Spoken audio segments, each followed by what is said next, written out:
Hello students, आज आपण खूप महत्त्वाच्या टॉपिकवरती डिस्कस करणार आहोत. तो म्हणजे प्रोग्रामिंगचा अभ्यास कसा करायचा. खूप मुलांचा फर्स्ट इयरला आल्यानंतर, फर्स्ट इयर म्हणजे फक्त BCA फर्स्ट इयर नाही, इंजिनिअरिंग फर्स्ट इयर किंवा MCA फर्स्ट इयरला पण काही जी मुलं येतात त्यांना जेव्हा ते फर्स्ट टाइम प्रोग्रामिंग बघतात, त्यांचे बुक्स ओपन करतात किंवा कॉलेजमध्ये जे त्यांचे प्रोफेसर शिकवत असतील तेव्हा ते समोर कोड करतात, टाईप करून दाखवतात, प्रोग्राम स्मूथली एक्झिक्यूट होतो. पण त्यांना हेच लक्षात येत नाही की हा कोड लिहिला कसा आहे आणि आपण कसा लिहायचा आहे, मग तो पाठ करायचा आहे का, त्याच्यामध्ये कुठल्या वेगळ्या टेक्निक्स आहेत. तर हे सगळं आज आपण आजच्या सेशनमध्ये बघणार आहोत की तुम्हाला जो प्रॉब्लेम आहे की आता 12वीच्या मुलांना काय फिजिक्समधली डेफिनेशन आहे ती पाठ करायची संपलाय, किंवा अकाउंट्समध्ये आकडेमोड आहे ती आकडेमोड केल्यानंतर संपणार आहे. पण प्रोग्रामिंगचा अभ्यास करत असताना नक्की कोणत्या टेक्निक्स आपल्याला अप्लाय करायला पाहिजे ते आपण या आत्ताच्या सेशनमध्ये बघणार आहोत.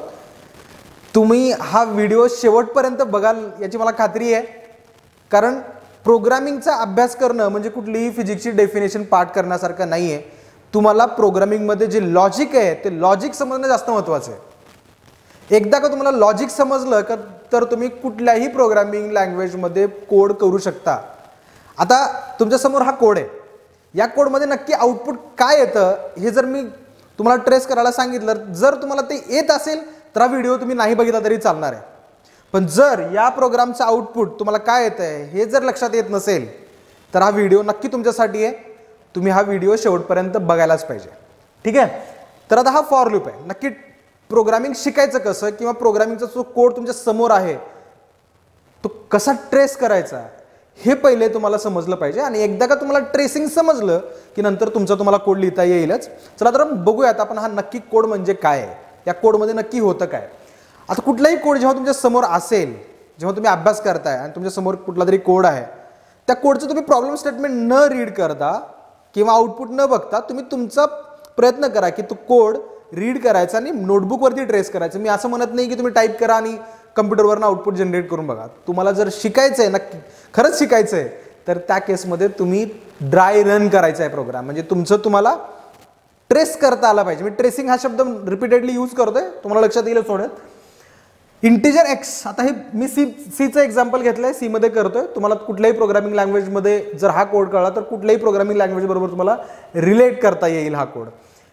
आता हे मेन हे पहिलं फंक्शन असतं हे आपल्याला माहिती. या फर्स्ट फंक्शनमध्ये आपण फर्स्ट फंक्शनपासूनच एक्झिक्युशन सुरुवात होते. आता पहिली लाईन काय आहे माझी, integer x comma sum is equal to 0. तर हे व्हेरिएबल डिक्लेरेशनची लाईन आहे, बरोबर आहे. आता व्हेरिएबल्स काय असतात, डिक्लेरेशन काय असतं, हा वेगळा पार्ट झाला. आपण आता इथे नक्की प्रोग्रामिंगचा अभ्यास कसं करायचं हे बघतोय, तेवढं मी डीपमध्ये जात नाही. तुम्हाला जर अजून डीप बघायचं असेल, व्हेरिएबल्स काय असतात, आयडेंटिफायर्स म्हणजे काय, लूप्स म्हणजे काय, इटरेटिव्ह स्टेटमेंट, सिलेक्टिव्ह स्टेटमेंट, तर त्यासाठी आपली वेगळी नेहा मॅडमनी बनवलेली 3 व्हिडिओचे सेशन्स आहेत, ते तुम्ही वेगळे आपल्या चॅनलमध्ये जाऊन बघू शकता. आत्ता आपण बघतोय प्रोग्रामिंगचा अभ्यास कसा करायचा, ट्रेसिंग नक्की काय असतं. तर integer x comma sum is equal to 0 ही लाईन जेव्हा कम्प्युटर एक्झिक्यूट करेल तेव्हा नक्की काय होतं बघा. ही कम्प्युटरची मेमरी आहे, बरोबर आहे, रॅम म्हणूयात आपण त्याला. आणि या रॅममध्ये मल्टिपल हे लोकेशन्स आहेत, बरोबर. तर हे मल्टिपल लोकेशन्स म्हणजे नक्की काय आहे, तर हे लोकेशन आहे, हे लोकेशन आहे, डायनेमिक मेमरी लोकेशन्स आहेत. ज्या मेमरी लोकेशनला तुम्हाला एक्स आणि सम हे 2 व्हेरिएबल्स ठेवायचे. किंवा कम्प्युटर तुम्हाला मेमरी मॅनेजमेंट युनिट तुम्हाला सपोज हे मेमरी लोकेशन आहे, मेमरी लोकेशन म्हणजे रॅमवरचं एक कुठलं तरी मेमरी लोकेशन आहे जे तुम्हाला अलोकेट होतं या एक्स व्हेरिएबलला. आता हाच मी थोडासा झूम केला, बरोबर. त्यानंतर सम एक व्हेरिएबल डिक्लेअर केलेला आहे, सम हा व्हेरिएबल आहे. म्हणजे व्हेरिएबल डिक्लेअर केल्यानंतर आपण स्पेस रिझर्व करतो. म्हणजे थोडक्यात तुम्ही रेल्वेमध्ये एखादी सीट बुक केली आहे, एक्स त्याचं नाव आहे, त्या सीटवर कोण बसणार आहे त्याचं नाव एक्स आहे, ही रेल्वे असं कन्सिडर करा.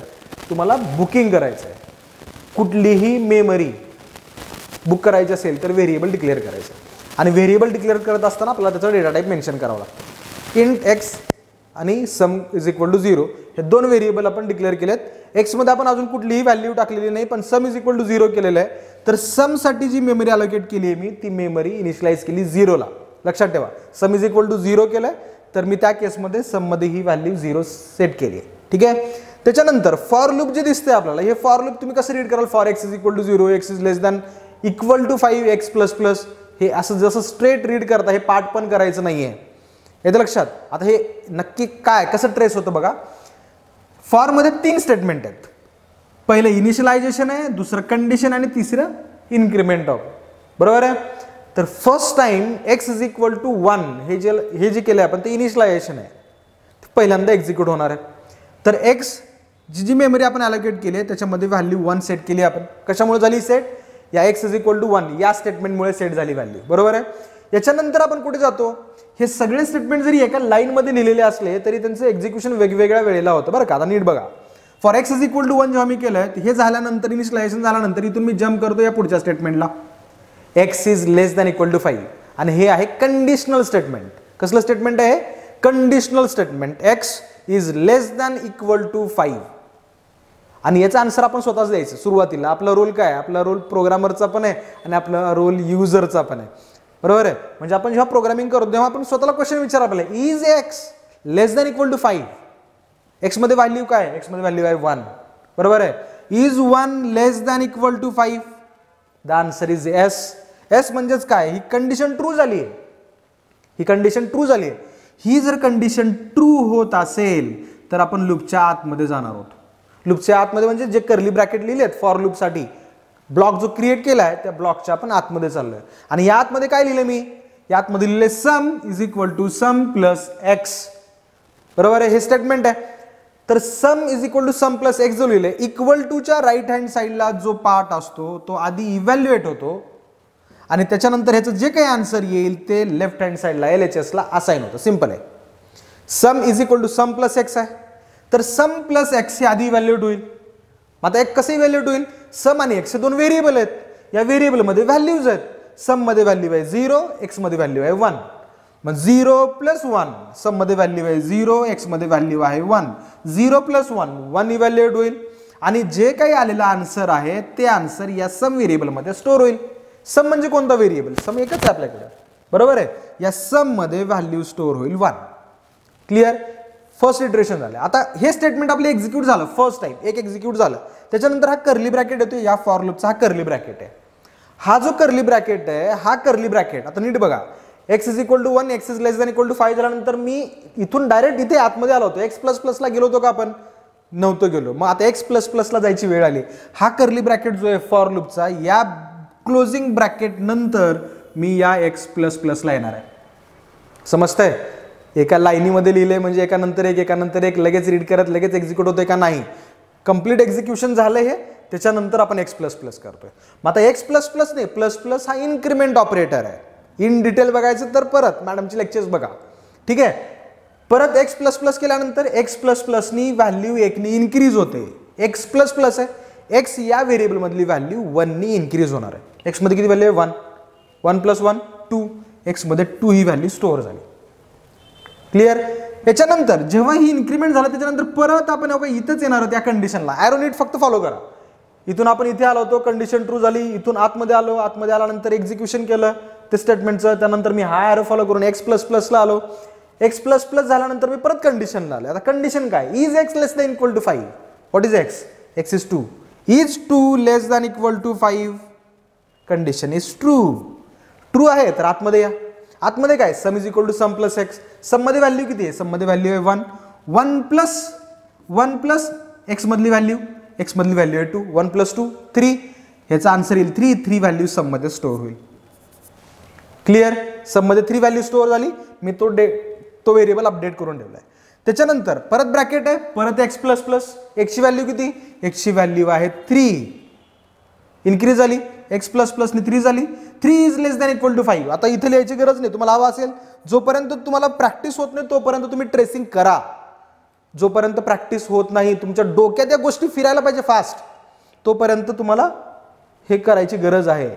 एकदा का तुम्ही लूप बघितल्यानंतर तुम्हाला लगेच डोक्यात जर फिरल्या गोष्टी की हा लूप मध्ये इथे इटरेट होणार आहे, इथे टर्मिनेट होणार आहे, तोपर्यंत तुम्हाला ट्रेसिंग करायचं आहे. जे नोटबुकवरती प्रोग्रामिंग शिकतात ते परफेक्ट होतात.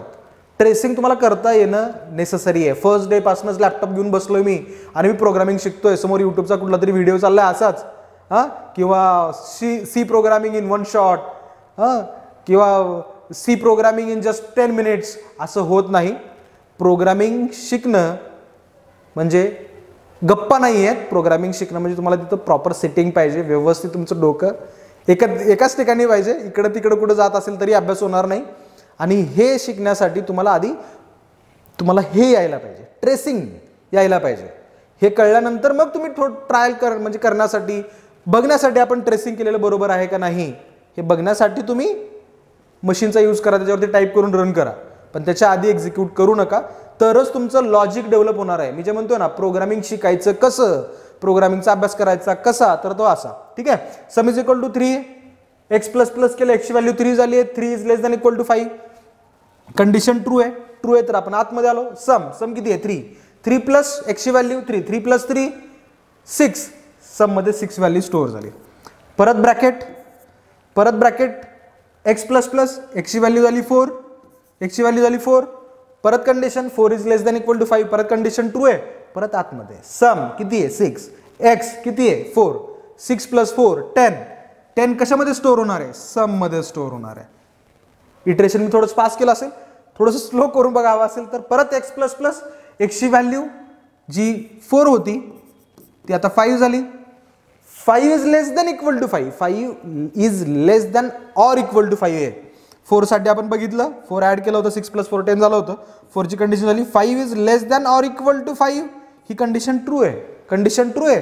तर आतमध्ये येणार सम प्लस एक्स, सम मध्ये व्हॅल्यू आहे 10 प्लस एक्स मध्ये व्हॅल्यू आहे 5, 10 प्लस 5 15, व्हॅल्यू 15 ही स्टोअर होईल आपल्या या सम व्हेरिएबल मध्ये. सम व्हेरिएबल 15 स्टोअर होईल. परत ब्रॅकेट क्लोज, परत एक्स प्लस प्लस एक्सची व्हॅल्यू होईल 6. इथून परत आपण कंडिशन येणार is x less than equal to 5, is एक्सची व्हॅल्यू किती आहे 6 आहे, is 6 less than equal to 5, the answer is no, condition false. आणि जेव्हा कंडिशन फॉल्स होते तेव्हा आपण या लूपच्या आत जातो का, नाही, लूपच्या बाहेरचे स्टेटमेंट काय लिहिले आपण, प्रिंट पर्सेंटेज सम, म्हणजे या प्रोग्रामचं आपल्याला आउटपुट मिळणार आहे. सम मध्ये व्हॅल्यू किती आहे, सम मध्ये व्हॅल्यू आहे 15, तर याचा आन्सर मिळाला आपल्याला 15. क्लिअर. तर हा प्रोग्राम कशाचा होता, sum of first 5 natural numbers. जर मी तुम्हाला आता सांगितलं program, write a C program to display sum of first n natural number, तर n म्हणल्यानंतर युजरकडनं n ची व्हॅल्यू रीड करायची आणि n ची व्हॅल्यू फक्त या 5 च्या ठिकाणी पास करायची. म्हणजे जर युजरने n ची व्हॅल्यू 10 टाकली तर पहिल्या 1 to 10 नंबरची ॲडिशन मिळेल. बरोबर आहे. जर मी असं म्हणालो write a C program to display multiplication of first n natural number, इथे n येईल, इथे मल्टिप्लिकेशनचं साईन येईल. थोडेसे चेंजेस आहेत. प्रोग्राम स्टेटमेंट बदललं म्हणजे सगळं बदलणार आहे का, नाही. लॉजिक समजणं इम्पॉर्टंट आहे. लक्षात येत आहे, मी लॉजिक म्हणतोय, ट्रेसिंग म्हणतोय, कसं शिकायचंय. तर हा प्रोग्राम कसा ट्रेस करायचा हे जर तुम्हाला कळलं असेल व्यवस्थित, तर अशाच पद्धतीचे मी तुम्हाला 2 प्रोग्राम जे सांगितले, sum of first n natural number, multiplication of n natural number, हे 2 प्रोग्राम स्वतः ट्राय करा. कोड कमेंटमध्ये मला सेंड करा. अभ्यास करत राहा आणि प्रोग्रामिंगचा अभ्यास याच पद्धतीने केलात तर तुम्हाला कुठलीही प्रोग्रामिंग लँग्वेज शिकणं आणि समजणं अवघड जाणार नाही. तर आता बघूयात आपण जो प्रोग्राम केला होता तोच प्रोग्राम इथं मी टाईप करून ठेवलाय. तो प्रोग्राम एक्झिक्यूट करून बघूया त्याचं आपल्याला आउटपुट काय मिळते नक्की. तर मी डेव C++ मध्ये हा प्रोग्राम केलेला आहे. आपण जस्ट कंपाईल आणि एक्झिक्यूट करूयात. कंपाईल आणि एक्झिक्यूट केल्यानंतर इथे तुम्हाला आउटपुट दिसतंय. तर 15 हा रिझल्ट आहे जे आपण या सम व्हेरिएबल मध्ये जो स्टोअर केला होता तो रिझल्ट इथे मी प्रिंट केलाय. जर हा व्हिडिओ आवडला असेल तर नक्की लाईक करा, शेअर करा मित्रांसोबत. तुमच्या लाईकमुळे आम्हाला थोडंसं एनकरेज होतो आम्ही आणि अजून व्हिडिओज करायचा ट्राय करतो. जर लाईक्स नाही आले तर आम्हाला थोडंसं डिसमूड होतो, पुढे व्हिडिओ करायचे की नाही असं मनात येतं आमच्या. पण नक्की तुम्ही लाईक कराल अशी आशा करतो. मित्रांबरोबर शेअर करा, चॅनलला सबस्क्राईब करा, बेल आयकॉनवरती क्लिक करा. थँक्यू आणि ऑल द बेस्ट.